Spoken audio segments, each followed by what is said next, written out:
You're very welcome to the Woman to Woman show here on Confident Women Ireland's YouTube channel with me, Roisin Leclerc.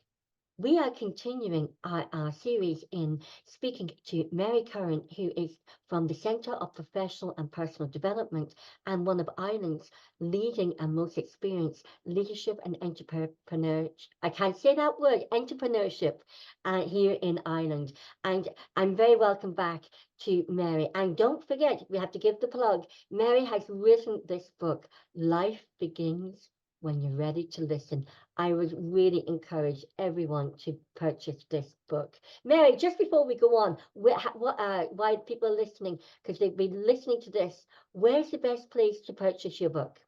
You can buy it on the publishing company Balboa Press, which is the company that published the book, or you can buy it on amazon.co.uk. I love the book. And you know what? The title is exactly because it's everything in life, isn't it? We only make the changes, and life only begins when we're ready to listen. I so agree. Totally agree. Versions, everything in that book is exactly what life was about when I was coaching those people. Whatever. I love the book. I absolutely love the book. So, Mary, this week we are going to talk about, last week we talked about values. Yes, This week we're going to talk about leadership versus management. exactly. Yeah, exactly. Yeah. So, So today, what I was going to say to you, and I shared with you some notes, you did. pushing, on the platform, Better Up platform, where I coach leaders all the time, and most of the time that's where I sit, coaching them. We talk a lot about the different roles that managers play as regards leaders play. So what I did today was I sent you some information, thanks to Better Up, that I really think is valuable, and I can talk through the different areas, the 9 different ways that management is different to leadership. So I'd be delighted to do that with you today. So, Mary, in the information you sent me from the company you just mentioned that you work with, you say that leaders create a vision and managers create goals. Talk to me about that.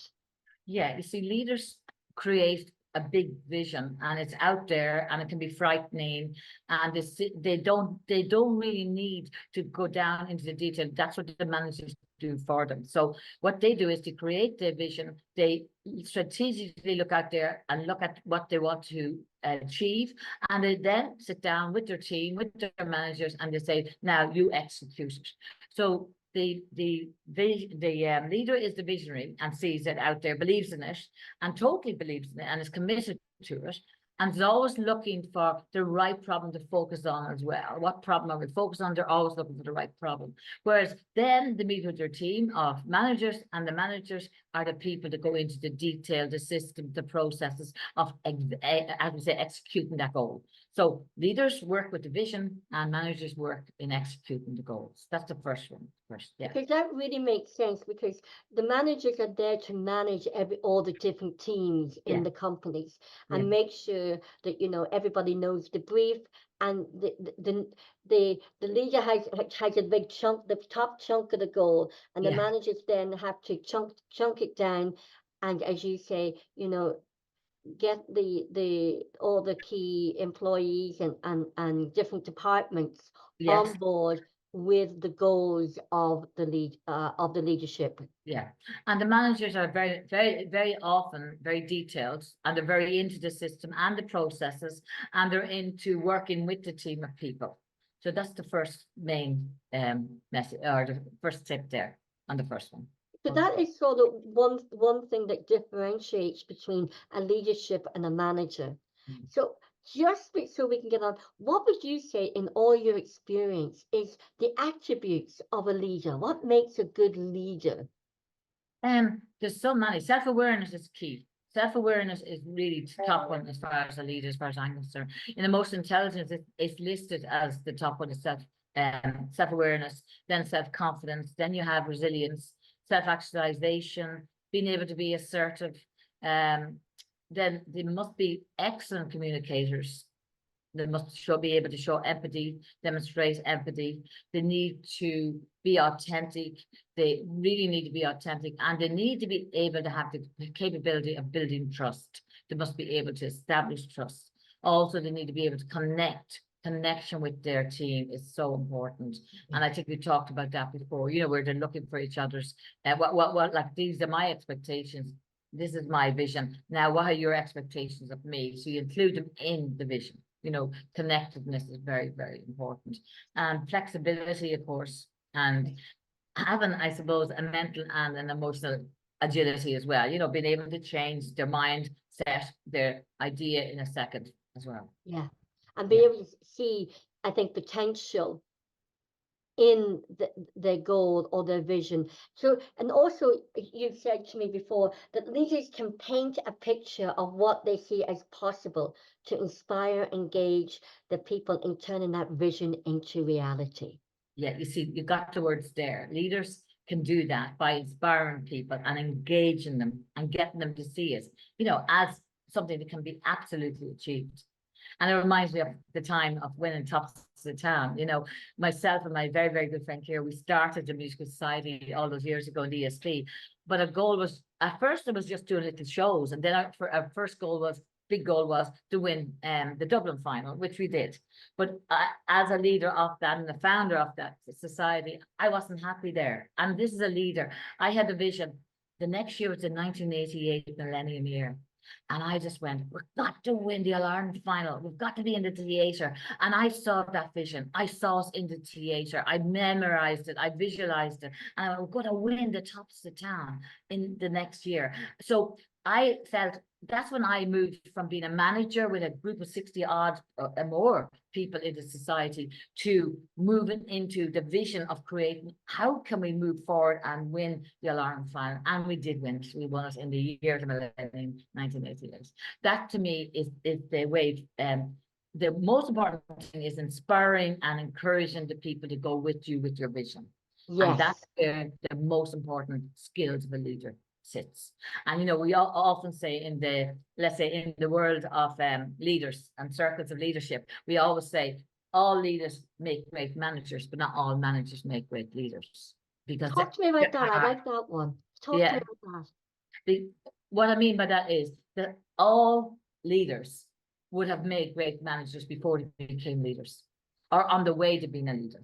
Whereas not all managers as they sit can make great leaders. They might not have they might be brilliant in managing people, but they mightn't have the vision. They mightn't have the vision that ignites and motivates others. They might be more into how we do it. That's what managers do. The consistencies, the systems, everything. So not all managers make great leaders. That's all I said. Yeah. And you also talk about how managers focus on setting, measuring, and achieving the goals. They can control situations to reach and exceed their objectives. Yeah, they're very much, yeah, if you go down to the next one, there's one of those tips I think we talk about that. Leaders are change agents. Managers maintain the status quo. Yeah, so this is what's really important here. We all have different temperaments, and I'm not here to judge anybody's temperaments, but what I will say is 99% of chief executives I've worked with, people that are run companies, they're visionaries. They have ideas. They're full of ideas, and they're not afraid to lose. They often lose with their ideas and dreams, but they'll get up again, and they'll get inspired again, and they'll inspire the people to work with them. Whereas managers like to maintain the status quo. Status quo. So what we say there is, if it's working, you know, let's maintain it, keep it, you know, as it is. If it's working okay, let's continue doing what we're doing, and we'll get the results we want. Don't break what's working. Yeah, exactly. Now, sometimes managers will add on to what's working and in a very good way and execute it very well. But it's just like they just don't have the same vision as I mean, I love the fact leaders are known as change agents, because I often say as coaches, we're change agents. Like coaches are change agents. Like we are there to work and change and help you. No, we don't change your life. We empower you to change your life. You know what I mean? So yeah, we are change. In one way, we are change agents. We definitely are. And, you know, I think too, it also says that managers understand and accept that the fact that changes to the system often creates waves. Oh, and yes. that's really because the ways people don't always like change. So the way I can really relate to that about that they have to accept that that waves happen when there's changes being made. Yeah, you see, I always remember, you know, when new people started at one time in the ESB, and I remember somebody describing them, or here comes the shaker and the mover. And I remember thinking, well, every organization needs that. I'm a shaker and a mover. I always want to change things, not for change's sake. I want to change things to look at the bigger picture, you know. And you're so right, exactly what you're saying there. Whereas the managers are a little bit afraid, like leaders, remember, will take uncalculated risks. Yeah. Managers at the best of time will only take calculated risks. That's a Yeah. big difference there too. Yeah. Whereas you said that leaders will take risks, managers stick with what works, as I mentioned earlier, Yeah. refining systems, structures, and processes to make them better. Yeah. Excellent. Yeah. That's exactly it, Roisin. Yeah. That's what to do. Yeah. I'm reading for your notes.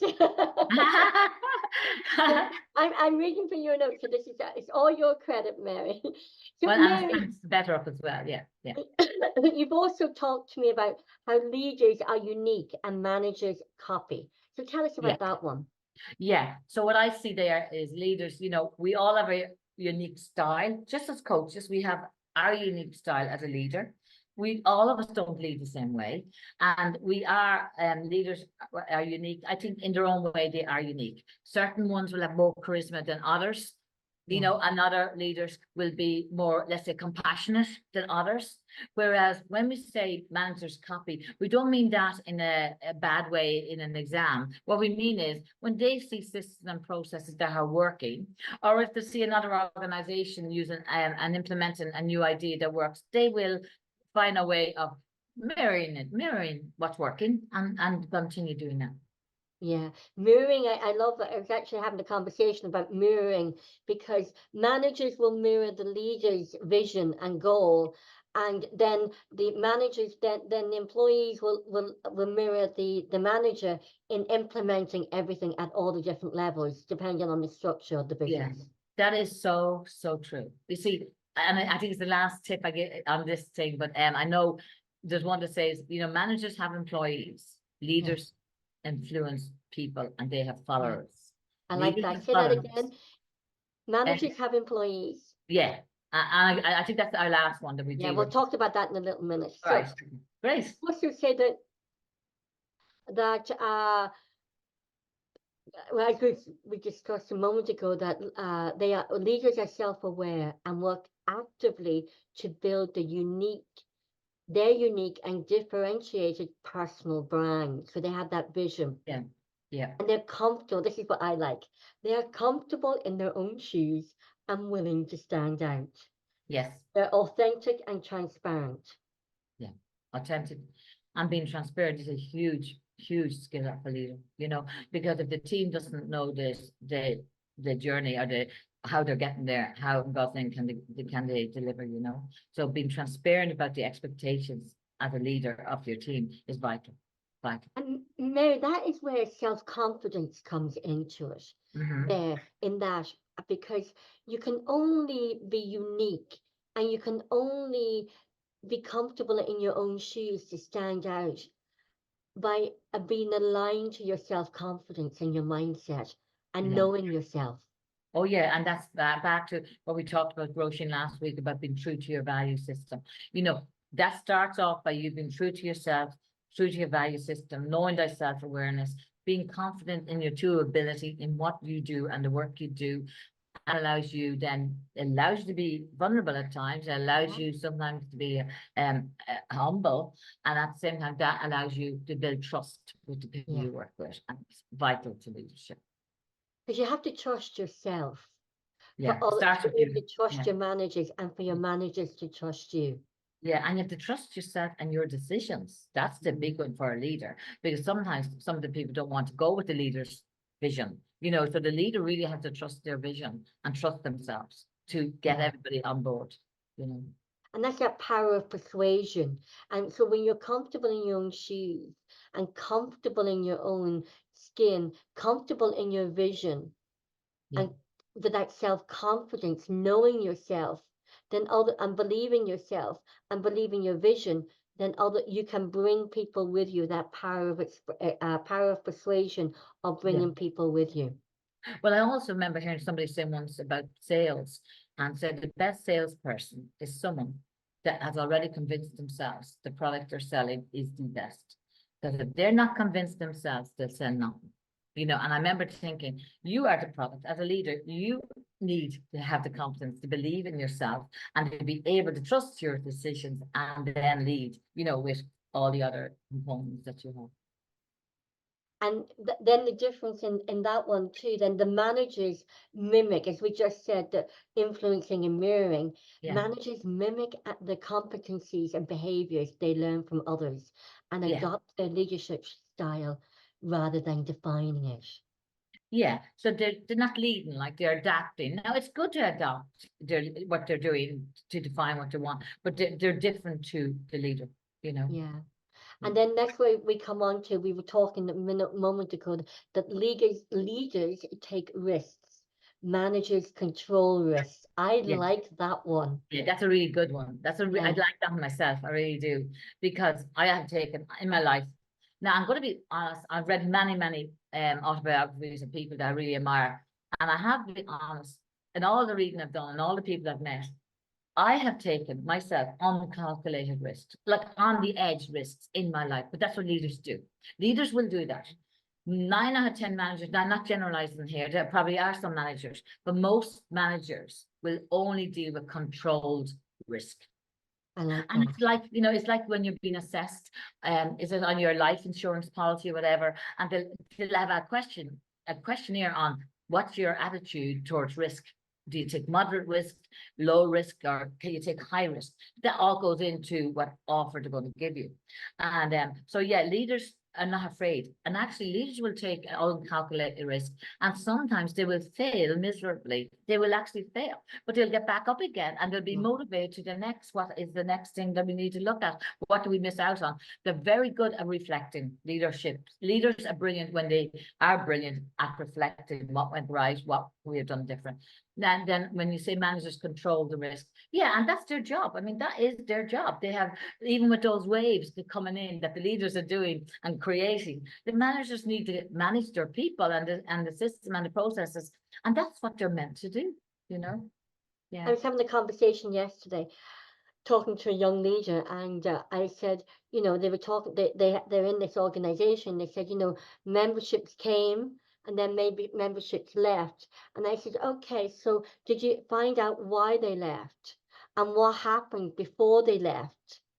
yeah, And I said, what would you do differently now as a leader to maintain and maintain the membership and keep the membership? And what will you do differently? So failure can be wonderful, the most wonderful learning curve, because you don't take it personally and you go, okay, where did I go wrong? What did I miss? And how could I do better? It's all about that positive learning experience. yeah. Oh, I totally agree with. I mean, the best people in the world made loads of mistakes and failed and got back up again. That's success in the end when you get back up Yeah. again. Yeah. Yeah, I mean, leaders are brilliant at that, just brilliant. Yeah. Reminds me when I was younger, because we used to do an awful lot of horse riding. And I remember my friend Vicky Caldwell in Saudi, used to say to me, because I used to get on all the Arab feisty horses and count how many, I get my friends to count how long I stayed on the feisty Arab horses, how long I stayed on. Then I got them to count then, another one, how long it took me to fall off the horse and land on the ground. Well, Yeah, but I was fearless when I was younger. I don't know where that all yeah, went. But yeah, to that, me, yeah, you can only become an accomplished horse rider when you fall off 100 times and get back on every time. that's unbelievable. That's a great message. That's a brilliant message. Yeah, Absolutely brilliant. yeah. It's not about falling or making mistakes. It's how you get back, as you said, get get back up on the horse Yeah, again, and how you learn by the mistakes and say, right, how can I do better? What can I do differently? yeah, How can I make this yeah, work? What ingredient or what little thing am I yeah, missing that makes it yeah, work? yeah. And that's where we learn. That's where we Yeah, learn. Yeah. I love that. So then it's like the managers mimic. We've said that. So let's talk about, we've talked about the leaders and risks and managers. Leaders take risks and managers control. So let's talk now about leaders are in it for the long haul. I like this one. And managers think short term. That's so true, isn't it? Yeah, yeah, yeah.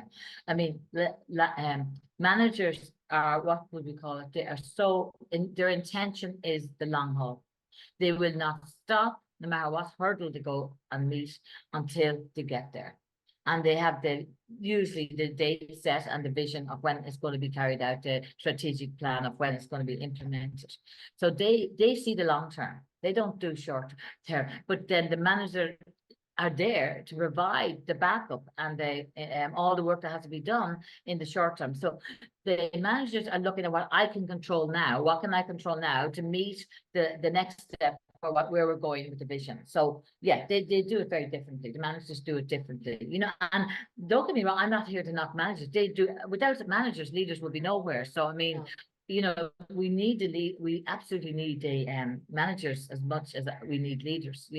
But It's it's just different skills. yeah, It's they work different very well skill together. sets. Yeah, yeah, yeah. They work very well together because Yeah. one is long term, one is short term, and you can really need to manage both. Yeah, And it's just having that vision of a leader, having that long-term goal, which could be 5, 10 years, and even 20 years down the line. And yeah, then and then it's the job for the manager to chunk it down to yeah, small, yeah, reasonable, smart steps yeah, and implement it. yeah. And Executed. Yeah, yeah. yeah, That's what their job is. Yeah, is to execute each one along the way. and create that roadmap. Yes, yeah, that's it. That's it. That's a very good way of describing the manager. Excellent. Because Create the really, the roadmap. leader is so busy. I often say the leader just wants to know the how. He just Yeah. wants you get him there, or her there. Yeah, Yeah, and leaders I keep that motivation going. They keep that inspiration and that why. yeah. And then when you think about it, the managers then is about, okay, what and how. So That's right. That's yeah, right. the Yeah, what and that's so right. how. Yeah, yeah. The leader has to say, why are we introducing this? How is it going to affect what we're doing now? But they will ask the why because that's their job. Whereas the managers will go down into the deep, into as we say, the meta and say, this is how we're going to implement it and this is how it's going to happen, which is the what, the how. Yeah. And when you think about it too, just that's coming to my awareness is, which I've always, the skill sets of a manager are equally as powerful as the leader, because they have to have work in hand. Someone could be an amazing leader, but they might not have the manager skills, whereas the manager may not have the vision of a big leader, but they may have the skills and the strengths of managing Yeah. everything and implementing everything. Yeah. Very, very true. Very true. And what Okay. else I love is too is leaders grow personally. Managers rely on existing proven skills. Tell us about that one. Yeah, leaders, if they're not working on what's new on themselves personally, I'm talking about and professionally, what will I add to what I'm doing now? What will I expand my knowledge on next? If leaders aren't doing that, they feel they're not growing. They're all into expansion. They're always into learning. Now, personally as well, and people skills, all of that. So leaders are constantly going on workshops and courses, and they're always learning something new. Managers, on the other hand, they what did we say about they rely on existing proven skills. Yeah. Yeah. Now I'm not saying managers. You can have managers that have brilliant with empathy with their team, and they're very happy when the team is doing well and they're executing what's asked of them to do. They mightn't always have the same value or emphasis on self-development that leaders will have. That's why they're not leaders. They mightn't have the interest in the extra, let's say, emotional intelligence work or all the different ones that are out there that, like Belvin, or knowing yourself better as a leader, or as a manager. They might just be happy where they're at. And also, you mentioned that leaders don't like staying still, and if they do, they feel like they're falling behind. And that reminds me this morning. I was thinking about this because I had to go somewhere, and the traffic was chock a block. And I knew if I went into the traffic, which is a shorter distance to the house, without the traffic, I'd be there for maybe an hour. So I said, okay, I'll go the long way around where there'd be no traffic, and I won't be getting all the anger and the frustration and everything else. Yeah. So, because I said, then I go, why am I doing this? And I said to myself, because you don't like being still, you know. Yeah. And Yeah. but I got home a lot quicker than what if I had went in the shorter way where all the traffic was. So Yeah. So that really is mental agility, really. It's your mindset and coming in and just looking at the situation and saying which one will cause me less stress, which yeah, one will get, and then strategically which one will get me home quicker. It was a very good strategic decision to make. yeah. Yeah. And I like the way that you describe that leaders remain curious and seek to remain relevant in ever-changing world of work. Because that's the one thing as coaches, we're always curious. It is vital, Yeah, vital, vital. I always say have the curiosity of a child. Leaders yeah, have it and coaches have it. They must have it. Not nosiness, curious, curious. And we call that one of the, it's like praise, like body language as well. Sometimes we call curiosity, there's a name on it. It's a gift, it's a praise, it's a gift you're giving to somebody. Listen to somebody is a gift. Being yeah. curious with somebody is a gift because you let them know they're valued and that you're curious about what they are contributing and what they're saying. So that definitely is fundamental to leadership, Yeah. curiosity. And we were talking about values last week, Mary, Mm. and that's something I'm always curious as to why people think what they think Yeah. and how they think what they think. Hmm. I'm always curious to understand their why they think what they think, because sometimes that could change my perception of their of their perspective of where they are in the world that they live in. That's a very good point. Yeah. Yeah. I always like that. I like that curious Yeah. and that there again, that's why that helps leaders in finding out more information, as you said, Yeah. that will expand their thinking. Yeah. Oh yeah. Yeah. Being curious expands everybody's thinking. So, so true. Yeah. Yeah. And the next thing that that you've mentioned is, and I love this one, leaders build relationships, managers build systems and processes. I love that. Tell us about that one. Well, it's so true. Leaders, create relationships and build on those relationships. And that's how they become very successful in organizations and business because they build these relationships with the stakeholders. They do things to be recognized and become more visible, and they love people. Leaders Yeah, must love people. yeah, I mean, if they don't love people, they couldn't be a leader. They must yeah, love being with people and they must love the feeling that they get when they fulfill what the people are looking for with them when they get their vision achieved. So it's all about so leaders love people and managers are more about getting the job done. yeah, The more about not that I have worked with people that are brilliant managers and they love their team and they were made one person was made asked to make a decision about this, but if they did it, one or two of the other people in the team might get knocked back. So she was saying, no, I'm not doing this. So, I mean, managers, they're brilliant oh people. yeah. And I mean, I know it says they're more about, as you said, system and processes, but that's what their part of their role is. That's their skill set, and that's the Yeah. strength. Because we Yeah. mentioned earlier, leaders may not have the strengths and skill sets and abilities of what makes a good manager. They mightn't have the temperament suited at Mm. all. You know what I mean? Because they're out there with as you said, being curious with the vision and everything. And then the brilliant managers are saying, so now let's make it happen. How do we make it happen? Let's get down to the nitty-gritty details of how this is going to Yeah, happen. And oh yeah, they are different. They're very different roles to play. it's just I will use this example. It might be somebody might be wanting to put on a conference, and Right? they know exactly have a vision of what this conference is going to be. Right. However, they may not have the skill set of an event manager to actually make sure that everything goes freely and flows. Yeah. Yeah.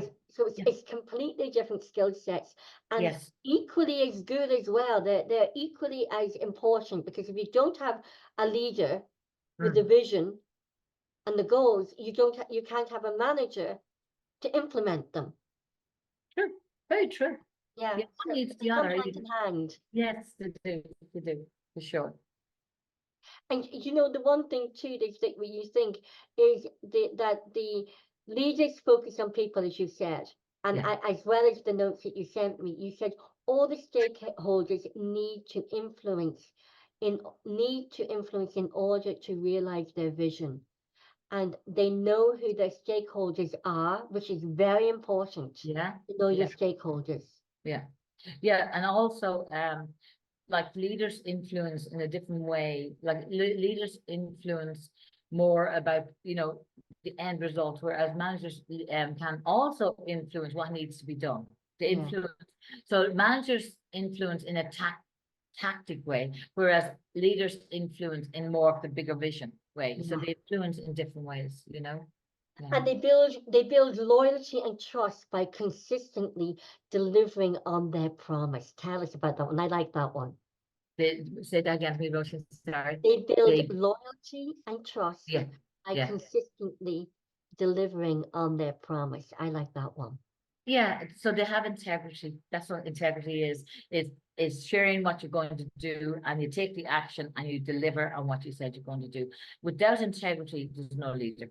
You know, No, the leader has to have integrity. And if yeah, he says we're going to be doing this and this is what we're going to deliver on, and then when they do that, that's how they build their trust. The other way of building trust, I think we were talking about before we started, was to me as a leader, and I really mean this, and it has happened when I was running my diploma courses, where there was one time, one weekend, something came up and I became vulnerable. I became like a little bit sad, and at first, because I'm in front of 16 people, I'm going, "Oh, Mary, you know, you shouldn't be showing your feelings here." Like, but actually, when I opened up to whatever the issue was or whatever, there was a mere potential sharing that has put a different emphasis on what we taught all together.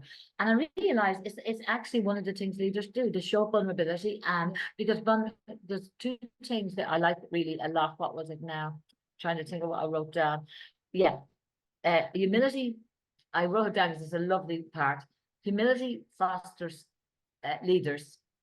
Vulnerability creates a closeness and identification with the employees. And I wrote that down because that's what happened that day. Some of the people said to me, "Mary, you shared that with me. Yes, you're a little bit vulnerable, but it has put a completely different perspective on it now for me." So we bring closeness when we show vulnerability. We can show that we're human, yeah, and yeah, and leaders make mistakes just like everybody else. yes. And that's where the building that loyalty and trust, but also managers focus on the structures that are necessary to achieve the goal. So managers put everything in place, Yeah, yeah, and the roadmap in place, yeah. so they can and then analyze and ensure that the systems are there for the Yeah, desired outcomes. I I think. thought, did you do in NLP? Did you do the format system in presenting? You know, the Yes, format system. yes, And I often think like that about leaders. Leaders come in with the mini why, the motivational why. So we are here today because. So they're answering your why, and that answer is their vision. So I always see leaders as the mini why motivator. Then I see the managers as the how and what part of the puzzle. So the how and what is, so what are we going to do? And then how are we going to do it? That's the manager's role. And then the leader comes back in at the end to finish you up on a high, and he comes in or she comes in with, and if we stay where we are, where would be in 5 years from now?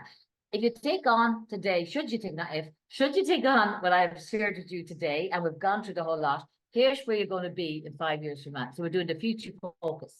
So I always, when in that presentation, I often deliver on that. I really see the leader in two, the first one and the last one, and then the manager in the what and how. And May, I love this one that you say. You say leaders coach, managers direct. I love it. And I tell you why, because when I was doing my diploma, you'd have different people on it. You had consultants on it in other different professions. And some of them naturally were very direct. They were quite direct in how they were trained. So it took a lot of challenge for them and learning for them to realize, as coaches, we don't tell you what to do. We don't direct you. We ask the powerful questions and you find the answers to empower yourself to move on.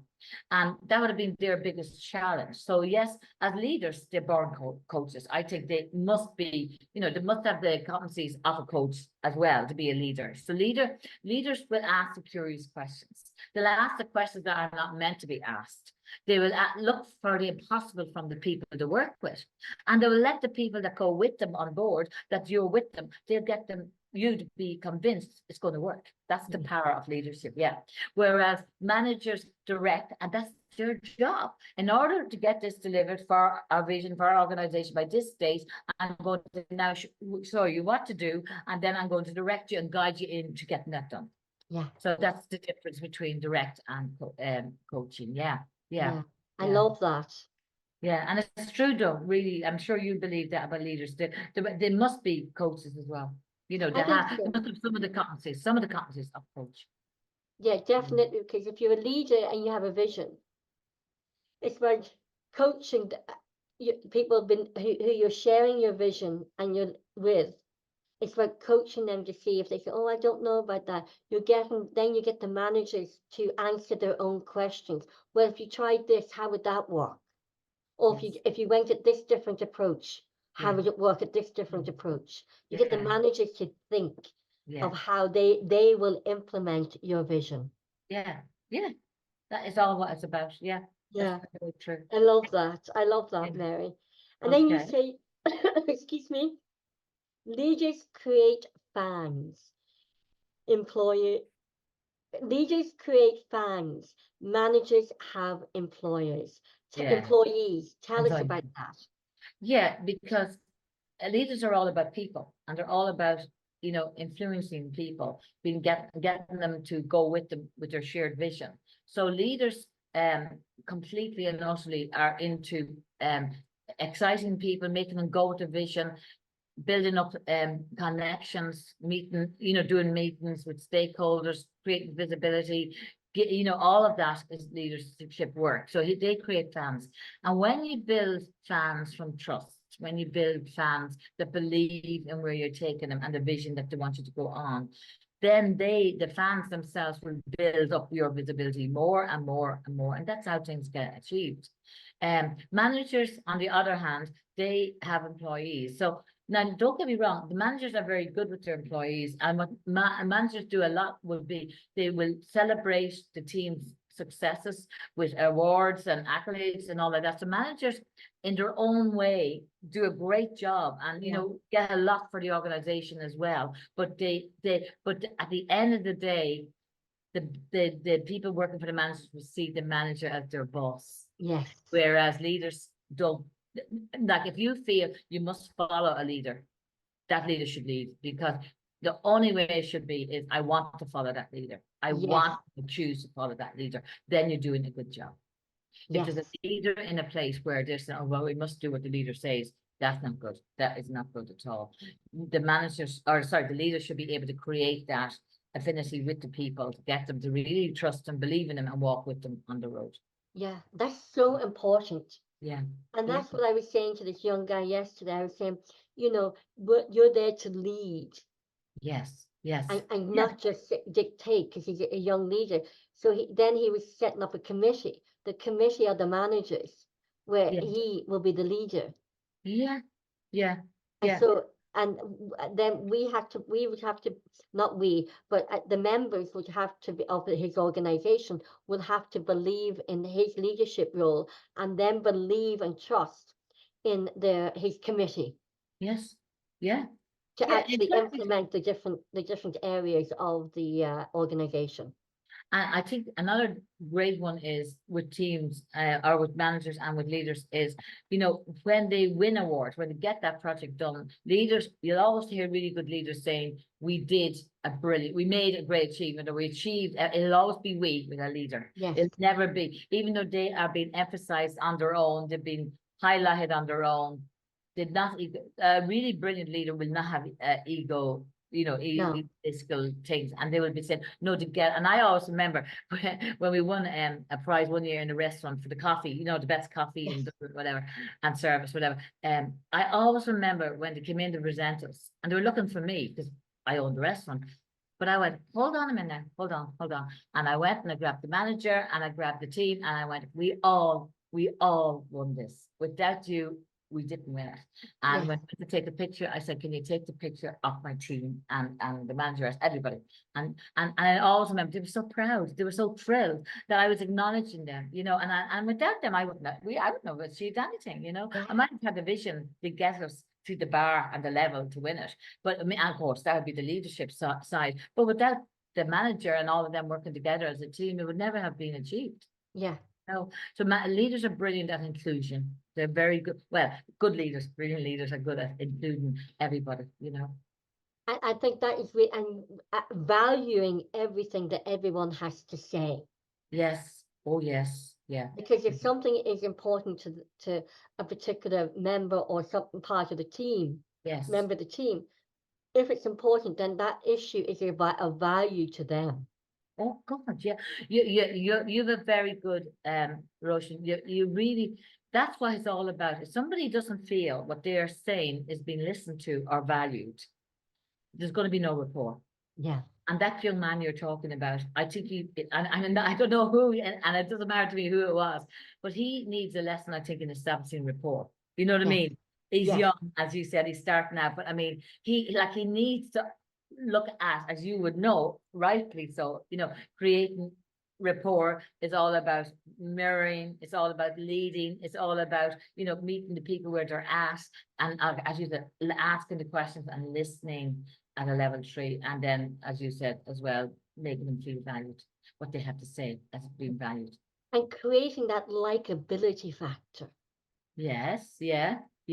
You mean, yeah, the 7 aspects of charisma. Now, right now, I can't remember them, but there are 7, you know, and they're very interesting, actually. Yeah. Because there's always a debate. I don't know if you know this, but a long time ago, there was always a debate about are you born with charisma or do you develop it? Yeah. And I don't know if that debate has ever been solved because I see both sides. I look at lovely Lord of Mercy or Lady Diane, and at Oh the yeah. end, she was so charismatic in the end. She Loved was it. beautiful. But if you saw back on the you know, the old videos of when she started out, the young innocent little girl, and she was so young, and Yeah. I always said, yeah, well, was she born with charisma or did she develop it? And look at who she became, fantastic. Or was she always born with it, and then it just came out? But nobody can answer that question. Are you born with it, or are you naturally born with it, or do you create charisma as you learn in life? It's a great question. Lady Diana, Princess Diana, I mean, she really was the queen of people's hearts. No matter what, you know, you still think that she's the queen. She's William and Harry's mom, and you know, she's still in our hearts. Yeah. Oh God, yeah. And when you think that's leadership. Yeah, and my son was christened on the day that car accident happened. So I'll never forget Oh, that day. I'll never forget that day because it was a summer's day. And after the christening, we had it out in the garden and the sun was shining. And we all gave 2 minutes silence when we heard it. I'll oh, never forget. And that's how I remembered her. I mean, oh yeah, and that's what we say about people with charisma. They're never forgotten. no, But the only other unfortunate thing about charisma is people either love you, I don't and then think. you have unfortunately the ones that actually hate you. You know, unfortunately, you get the ones that strongly hate you as well. Yeah. You know. Yeah. And I think too, a leader, and it's what we mentioned earlier on, happy in their own skin. A leader likes themselves, they respect themselves. A leader is true to their own personal and professional values, which Yes. is what we talked about Yeah. last week. Yes. If you're not, you're only comfortable in your own skin and comfortable in presenting and painting a picture of your vision Yeah. when you are aligned personally and professionally to the vision and the message. Absolutely. Completely and utterly agree with you, Roshan. Yeah, absolutely. And it's amazing. I mean, there's brilliant people out there, and some people don't even realize they're leaders until it's brought to their attention, you know, when you had a vision and this happened and this was achieved. And sometimes like some people don't even realize the impact they have had on people as a leader, and they don't even realize they are a leader, you know? Yeah. Yeah. And I think that's what makes it really, because it just comes naturally. There's Yeah. no ego. Yeah. It's just, okay, I have a vision. Who can help me? I have this vision. We need to get a manager. maybe many different managers. So you can be a leader of a company, but you need a CEO Yeah. then to manage all the different departments and Yeah. areas of the company.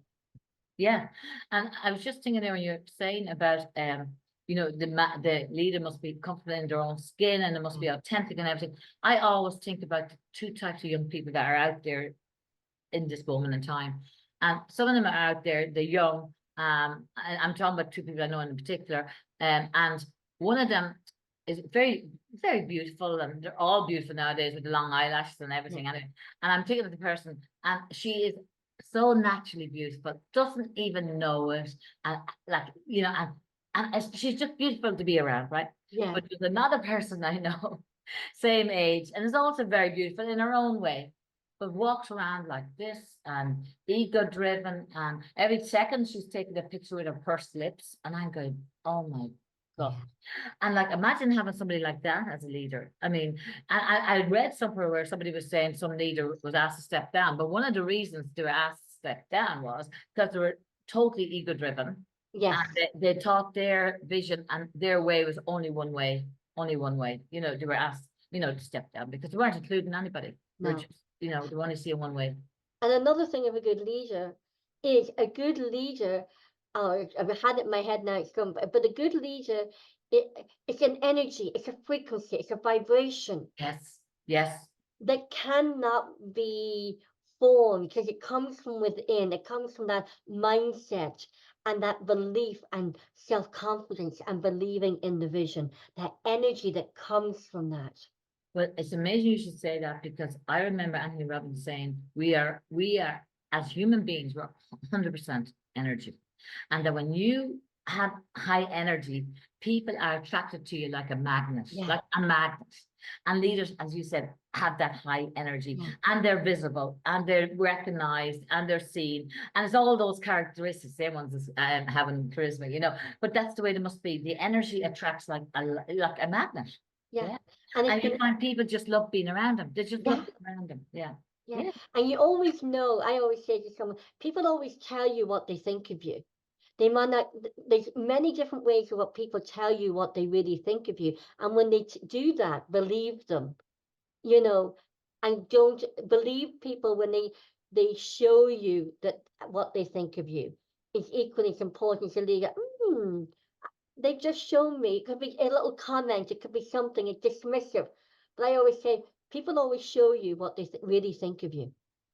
Yes, and I think sometimes that's why in organizations, the 360 reviews where to get the peers to fill out what they think of the leaders and the manager, they are vital for shining the blind spot. Because in the fourfold theory of a personality, every one of us have a blind spot that we're not aware of whatsoever. And there's 4 areas there that I absolutely love working on because people have blind spots and it's hilariously funny. They don't even know they have them. Yeah. And then some people are afraid to tell you what they are because they might hurt your feelings. Yeah. Yeah, I absolutely. was talking to someone recently, and somebody in their team had an issue with the leader, and they kept saying something to the leader. They were Right. given a task that what the leader thought that someone was given a task that they weren't given, and they kept telling the leader, "I wasn't given that task. That wasn't my job." But this leader kept on at them and being quite rude to them. But no other people up the chain, they were too frightened to tell the leader or even say anything to the leader. And I went, but that's not leadership. And I really, in my opinion, and it's a leadership would say, okay, what am I doing wrong? Yeah.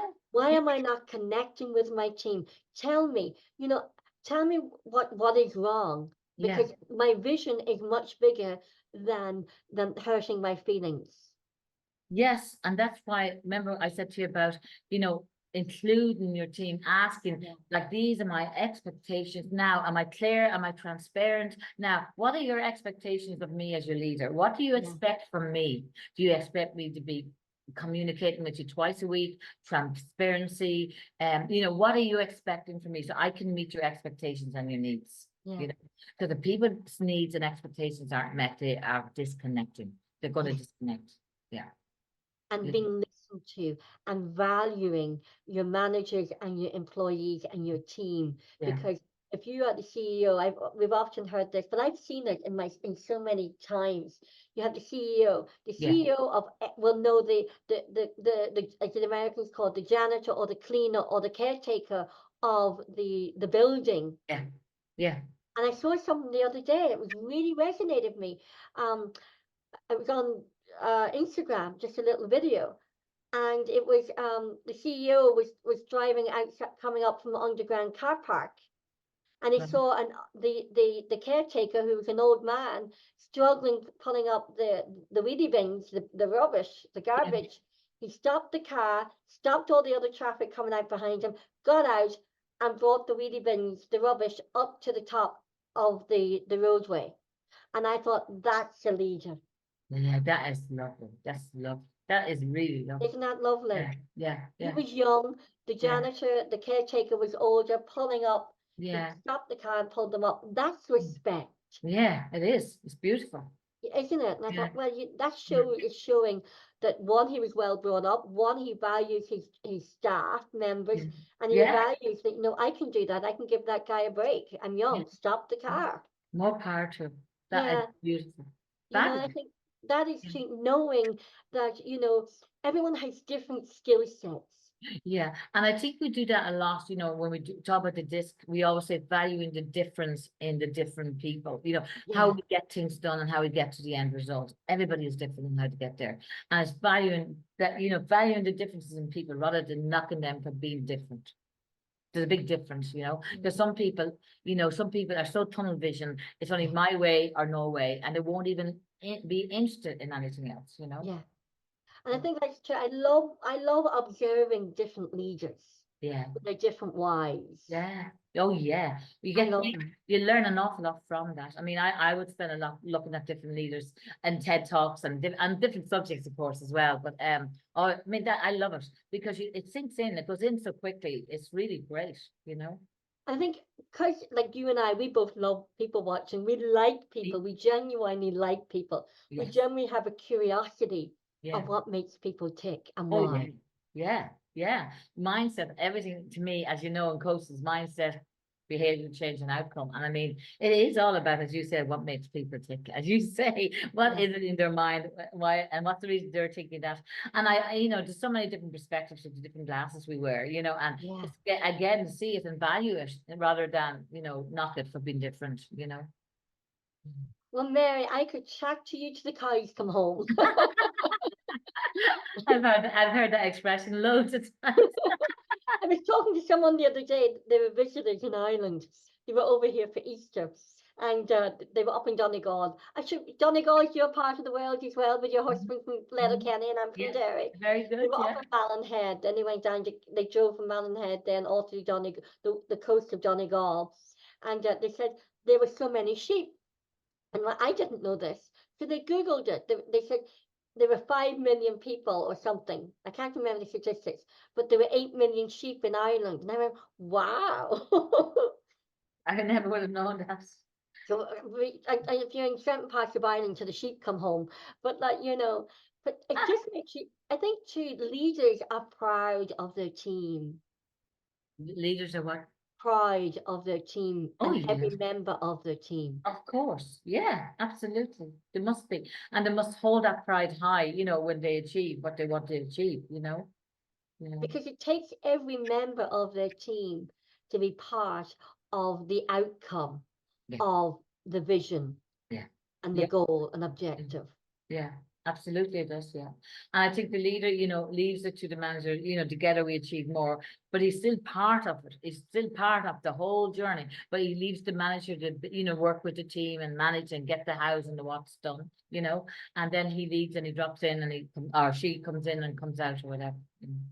Oh, we have to continue this conversation. We have to keep up more things because, especially nowadays, we have more people going for leadership roles that maybe possibly never thought that they could achieve, or thought, well, I have a vision, but I don't know how to implement it. So even saying for leaders who have a vision, it's showing them you have the vision, you can lead it, and then what to do is find a really good manager who can implement your vision.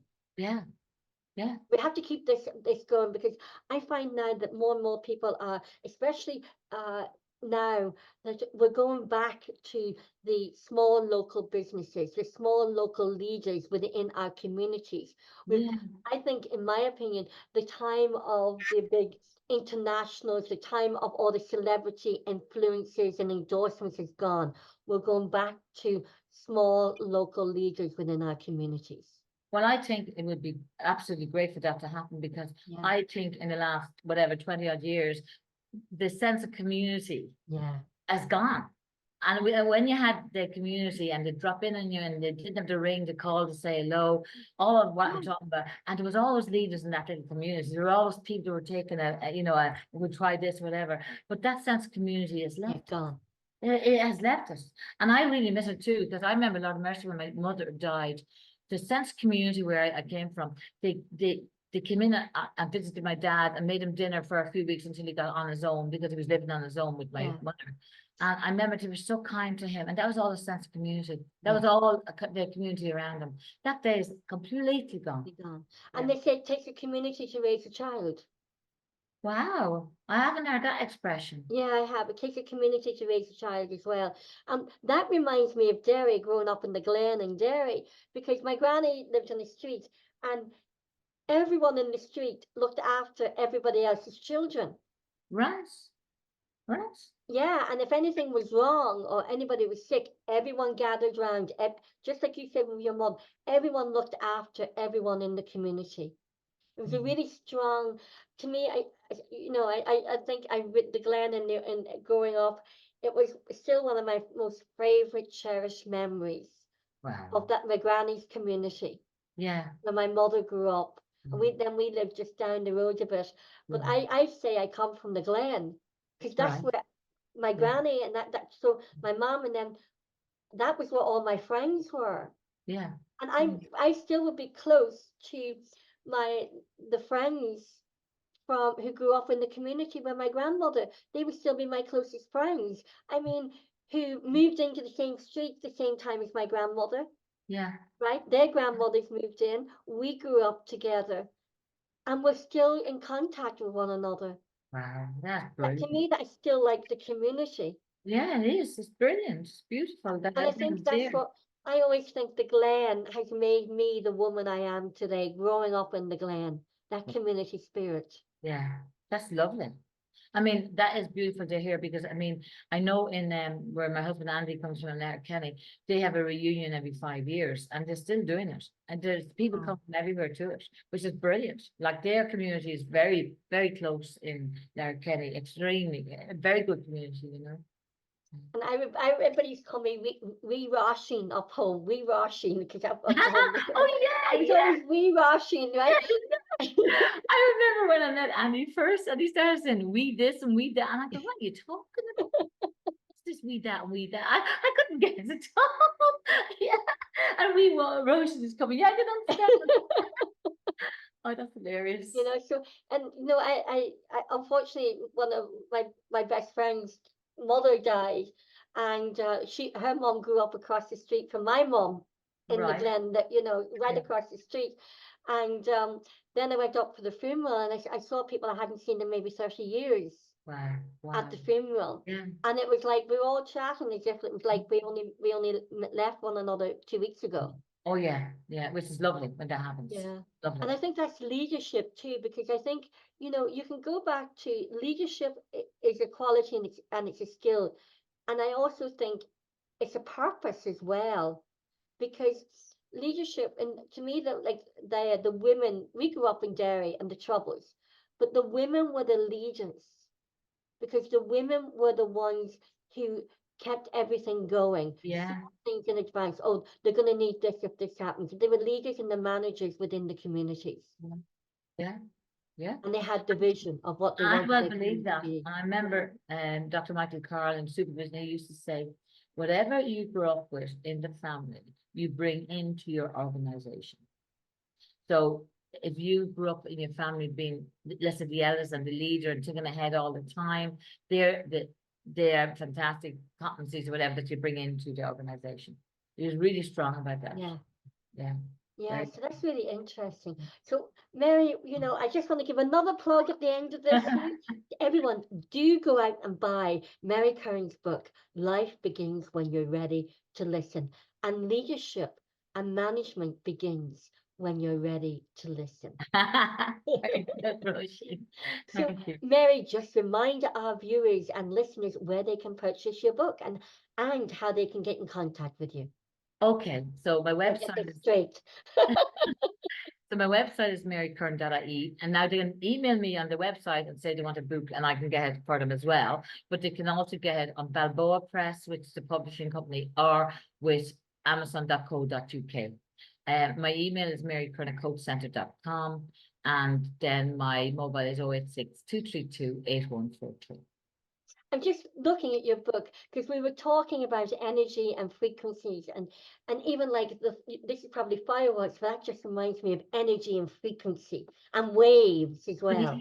I mean, the book cover means so much to me, Yeah. Roisin. When I started writing it, the bottom part is where the sun is starting to come up and you're walking, and that's your trajectory and your journey all the way through, and then you reach the highlights and the stars and the fireworks. Like it's the stars. journey of life, Isn't it? The stars. And it's funny you seen this.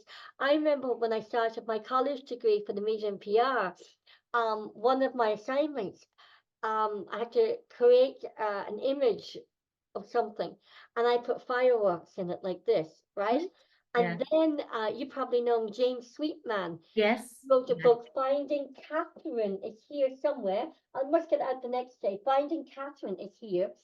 And on the title of his book, on the picture on his book, has fireworks. And when you sent me this, I automatically thought of the assignment I did in school, in college. James Sweetman book, which was Finding Catherine, I and remember your hearing book, this. Life Begins When You're Ready to Listen, all had similar image, That's very interesting. isn't it? Yeah. It is. Consequences. Yeah, yeah, and what God says, as we say in life, when you say consequence, there's no, it's divine connection. Yeah. Yeah, I that's feel like all. I'm still on the right track. Yes, And yes. I found Roisin again. And you know what? My life did begin when I was ready to listen. Thank you so Mary much. Curran, thank you you. so much indeed for taking the time to talk to Confident Women Ireland today. I really appreciate it. Thank you, Roisin, for the wonderful opportunity, and I just love talking to you as well. Really enjoyed today very much.